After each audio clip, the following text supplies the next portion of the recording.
So it's tomato growing time of the year, and in today's video we will see how to grow great tomatoes in containers. So if you've been growing tomatoes in containers, you know that there can be a lot of issues to deal with. In today's video we will see how to deal with some of these issues, and we will see two varieties of tomatoes today. The first one is the Heinz Super Roma tomato, and the other variety we will be seeing is the Ace55 hybrid tomato, a nice determinate variety of tomato. And that brings us to our first tip. Grow determinate varieties in containers. When growing in containers, you're restricted with size, so make sure you choose determinate varieties which don't grow like crazy and still produce a lot of tomatoes and do well with minimal staking. When choosing the soil to use for your tomato plants, use a potting mix, not a potting soil. Potting mixes are usually more expensive, but they are well worth their money because they contain a lot of good ingredients that your tomato plants will love. So do not use potting soil, use potting mixes. Even determinate plants need staking, so make sure you stake your tomato plants very well.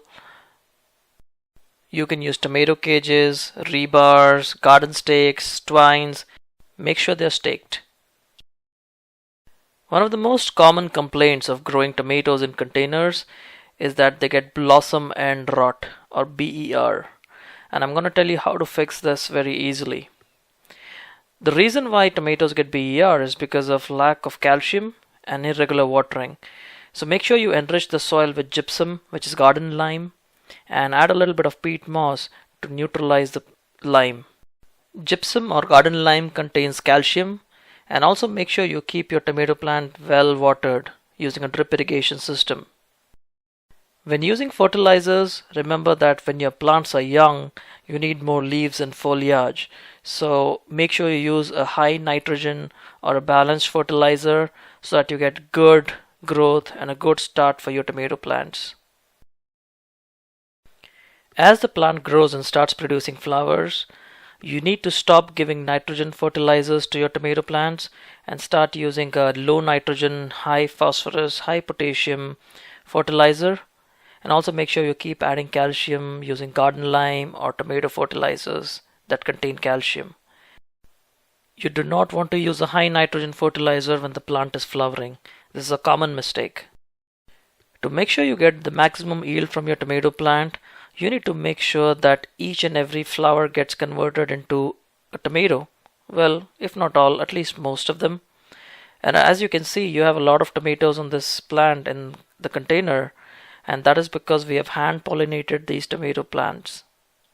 I have explained how to hand pollinate tomato plants in another video, so be sure to check out the link that you see on your screen, and that goes over the process in detail.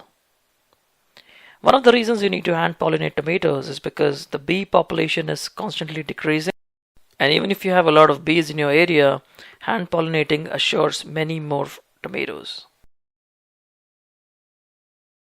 While your tomato plant is growing well, make sure you add some Epsom salt in water and bathe your tomato plants.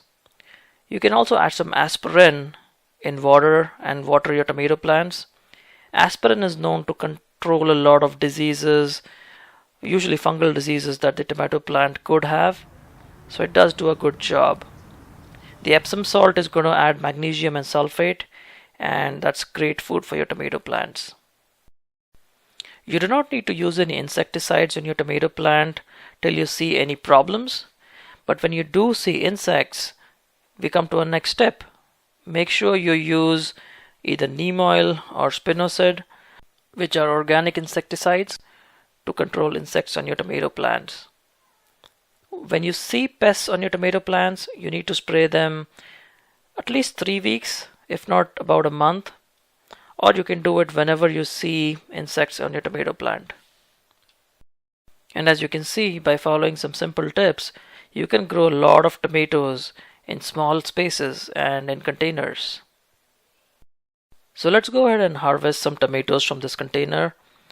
Now from this 5 or 6 gallon container that the tomato plant is growing in, you can expect to get a lot of tomatoes.